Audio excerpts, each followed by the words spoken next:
To say Kamen Rider was a hit would be an understatement. While Tsuburaya reigned supreme at the height of the 60s kaiju boom, Toei was the one to really kick off the Henshin boom with Kamen Rider. This new hero had become so popular to the point where even Tsuburaya made changes to their formula with Ultraman when creating Ultraman Ace. But more on that at a later time. Kamen Rider was a television juggernaut. With Kamen Rider being so popular, it was originally going to continue on over 100 episodes that introduced an android rider created by Ichigo and Nigo. Ultimately though, this third rider was scrapped in favor of the Gelshocker arc and to make a sequel series with a new main protagonist. With the team now having a couple of years of experience, they were ready to show what they've learned. Many names were considered for the show, such as Ultra Rider, Rider Ace, and one that I might be talking more about in an upcoming video. As we all know now, this new hero and series would be dubbed as Kamen Rider V3!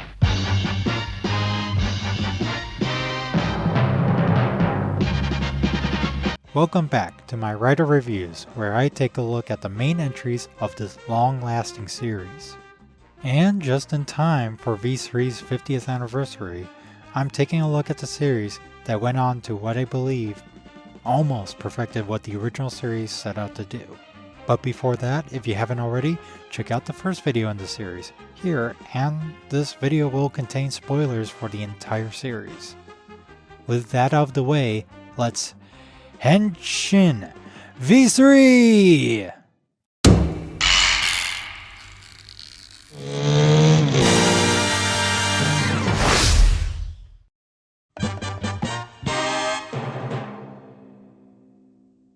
When talking about a Rider series, there's no better place to start with than the writer himself. Shiro Kazami, played by the Toku legend Hiroshi Miyauchi, was a college student, a motorcycle racer, and just so happened to be the junior of the one and only Takeshi Hongo. However, Shiro accidentally stumbled upon a Destron crime scene, which unfortunately resulted in the death of his father, mother, and his little sister. Vowing revenge against this organization, he disregards his humanity so he can become a rider just like his seniors before him. He ultimately got his wish when he sacrificed himself to protect Ichigo and Nigo, forcing the double riders to rebuild Shiro's body to save him. Thus, Shiro Kazami was reborn as Kamen Rider V3. Shiro Kazami is the first sign of overall improvement. Don't get me wrong, Takeshi and Hayato were both fun to watch. However, they didn't go through any significant growth throughout the duration of the original series. That's not inherently bad, as they did act as sort of unchanging pillars that support the people around them. I only bring this up as Shiro is a character that goes through gradual but very significant growth throughout the series.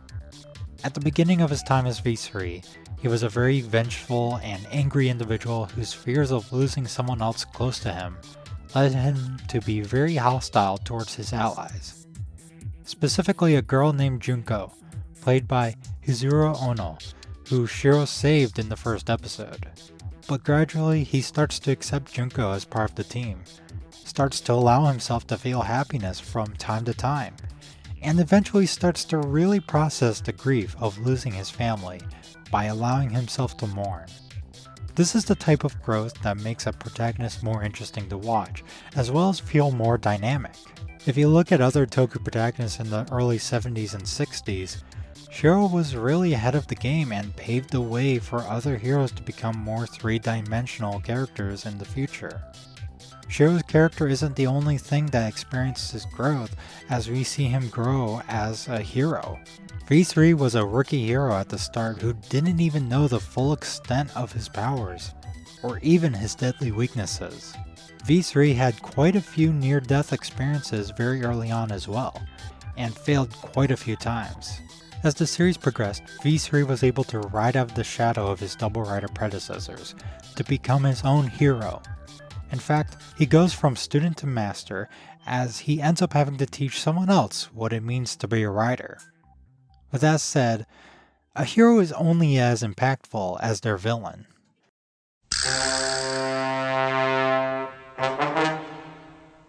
Destron is an evolution of Shocker both literally and metaphorically. Literally because it's Shocker's great leader, still voiced by the late and great Goro Naya, coming back and forming a new evil organization. Metaphorically though, because Destron is an overall improvement of what Shocker was. In terms of the Kaijin, that's a pretty simple answer, as this time the Kaijin are typically a combination of a living creature and an object instead of just being a living creature or a combo of creatures. An example of what I mean is Scissors Jaguar, who is probably one of the most well-known V3 Kaijin since he was the one to actually kill Shiro's family. This combo motif makes the costumes feel more unique and distinct to that of the original. However, what I want to focus on though is rather what makes Destron a more interesting and even more real at times villain than Shocker was as a whole. Now, Shocker was definitely a fun villain to watch for how unapologetically evil the organization can be. Destron definitely seemed like they were going to be the same, but something changed in the last quarter of the series. We got to see some of the people working for Destron and the eternal politics. First, let's touch upon those politics. Like Shocker, we have commanders that serve as pivotal antagonists during certain arcs. My favorite being Dr. G, played by Jotaro Senba, for how much of a threat he comes across as, and for the way he says Kamen Rider. Kamen Rider 3人をまとめて片付けてやる。怪人軍団よ。Kamen Rider を倒せ。 It was standard affair for the most part until we start to see internal consequences for Dr. G after he lost to V3 one too many times. The internal politics really play a factor during the final Destron commander's reign, who was Martial Armor, played by Bunya Nakamura. But I want to save that for a later chapter in the video. Internal politics aside, we got to see some of the people who work for Destron, and tragically, some of them were genuinely good people who believed what they were doing was for the best. We have seen people turn from Shocker in the past, but it was acknowledged that they pretty much believed what they were doing wasn't exactly morally good, to put it very mildly. Here though, we have people who believe what Destron is doing is for a better world. The reason these good-hearted people end up falling for this is because they are coming from a very vulnerable and low point in their lives. The reason these hateful and vile ideas and groups grow in power is by attracting the vulnerable. People who are consumed by fears, depression, or worse will tend to look for any solution, something to save them from their problems. These groups come in and tell them that their problems are because of the world around them. They will convince these people that they, the group, are the solution and that they are here to make a better world. These real evils give the vulnerable people what I call false hope. We see an example of this in episode 49 where Destron was able to convince a runaway that if she went and worked for Destron, she will be able to live a better life. It's this example of real-world villainy being implemented in this fictional organization that makes Destron the enemy from hell.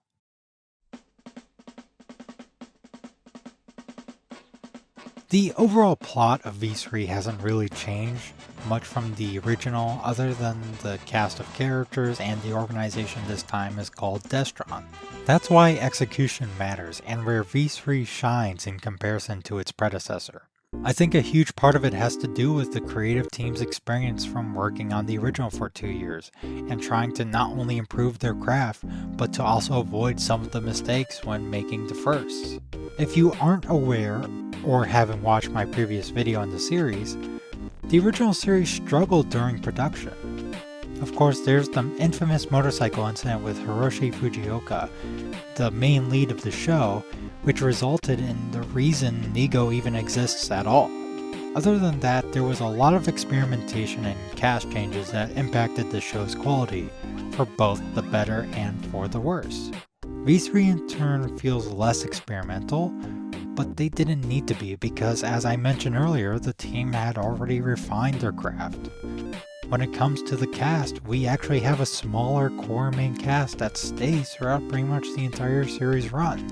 Of course, I've already talked in detail about Shiro, who is the main protagonist. I also already mentioned Junko, who early on served as a sort of romantic interest in the series, but eventually the romantic implications were dropped as she settles into an authority figure to the Rider Scouts.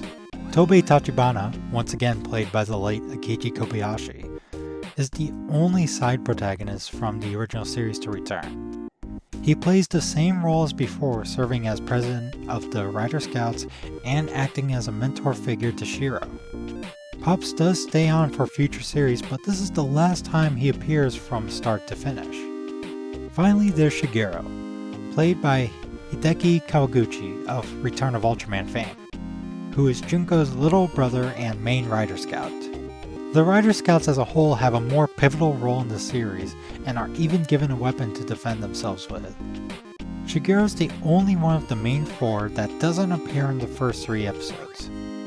Not only did we not get a revolving cast this time around, not one of them is there to play as a comic relief, which helps to aid V3's more serious tone, something that the team was aiming for.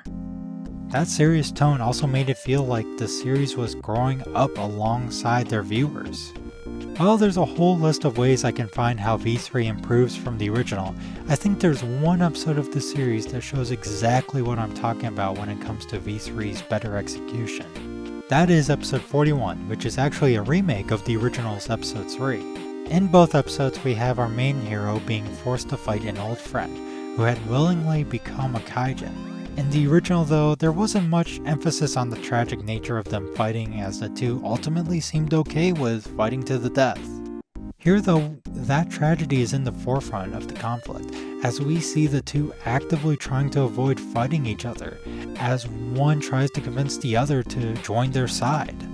Unfortunately though, Shiro couldn't convince his friend to leave Destron, and vice versa, and the episode ends with them fighting, and V3 carrying his dead friend's body. To me, this is a perfect example of how execution matters. This episode also potentially foreshadows what is considered by some to be the best arc in the series.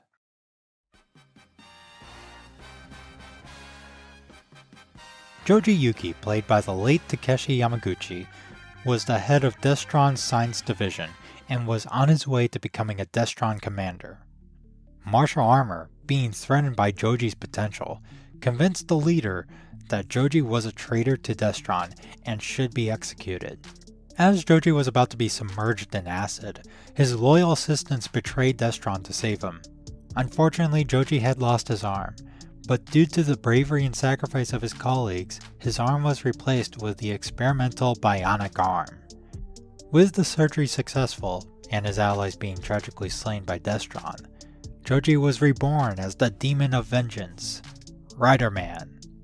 This is the beginning of the final arc to the series, and is what I consider to be the peak of the series in many ways, mostly revolving around Riderman's inclusion. First of all, Riderman himself is such a complex character that really elevated the show. Well, for about 10 episodes. Unlike the 3 riders we've discussed about before, Yuki wasn't merely a victim of the villainous organization. He was a willing and pretty high-ranking member before he was eventually betrayed. This fact gives the initial interactions between V3 and Riderman a lot more tension and even outright conflict, something we haven't truly seen in the franchise before. While yes, technically Ichigo and Nigo have fought each other, that was only because one was brainwashed by Shocker. Here though, this is a conflict rooted in different beliefs and ideals, as initially Yuki still believed in Destron, for it was specifically martial armor that he had a problem with. It actually took a few episodes for Yuki to finally see the evil that Destron truly was. To rewind back a bit when I mentioned V3 and Riderman's conflict, Joji serves as a perfect bookmark to just how far Shiro has come along as a character. Joji in many ways is similar to Shiro, as both their quest to take down Destron started as a path of vengeance before eventually becoming a path for justice. Even after Joji decides to ally himself with Shiro, He still keeps his distance, just how Shiro was at the beginning of the series. It's Shiro's job this time around to lead Joji towards the right path. Going back to the internal politics of Destron, Riderman shows that not everyone in Destron is on the same mindset, as Joji and Martial Armor are the center of this conflict. This beef between the two makes Martial Armor look more like a Starscream type of character, especially when we look at just how Armor meets his demise, which was ultimately through cowardice. Joji is also another great example as to a good person being deceived into working for Destron, as it was revealed when Joji was much younger, he was in a very dark place, when it was the great leader himself who took him in and basically raised him as a son. Finally, the greatest impact Riderman has is being a franchise first, as he was the first true secondary rider that we would think of today. At least in spirit, as if you are at least knowledgeable enough about Kamen Rider, you would also know he's considered to be a main rider. The reason why is because Riderman sacrifices his life and destroys a rocket before it could hit Tokyo. This heroic sacrifice led to V3 christening Riderman as Kamen Rider number 4.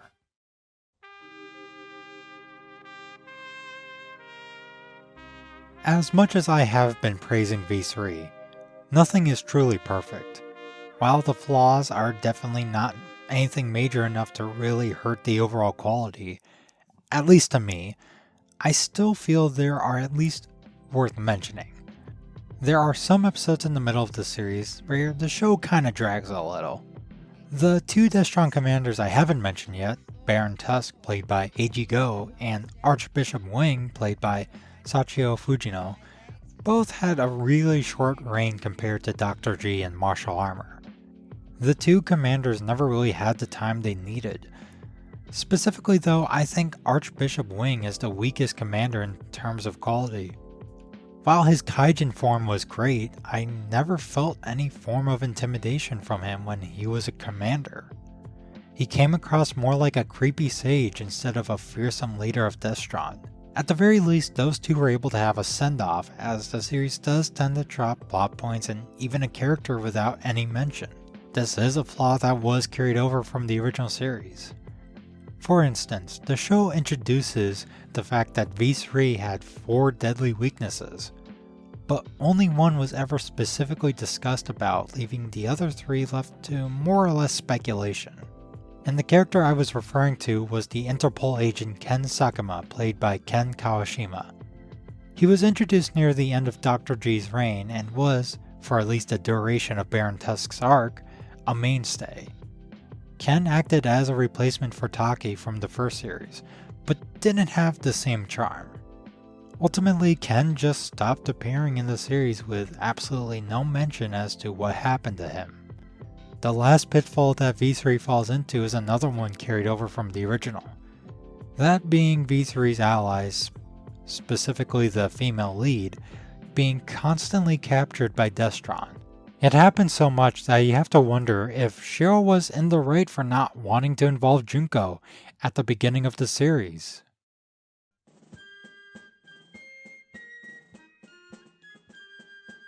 Despite the minor problems I had with the series, I still believe V3 was a fantastic series to watch, and I'm not the only one to think this.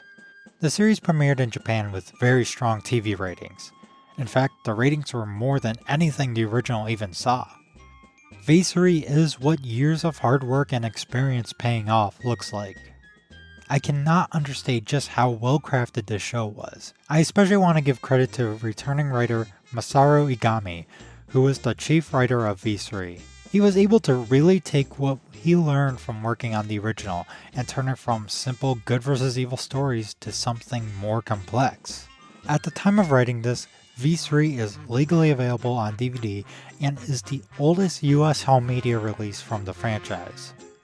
The one major downside to this set is the expensive price, but other than that, it is by far one of the best home video releases of Kamen Rider we ever got in the US, with just how much content and love was put into making it. Most of the trivia I mentioned in this video actually came from the DVD, as the set comes with pages and pages worth of trivia for every episode. With that aside, I can confidently say that V3 deserves the V in its name, as this was a victorious series in the franchise. Thank you all for watching, and I hope you join me next time as I set up for the next Rider reviews.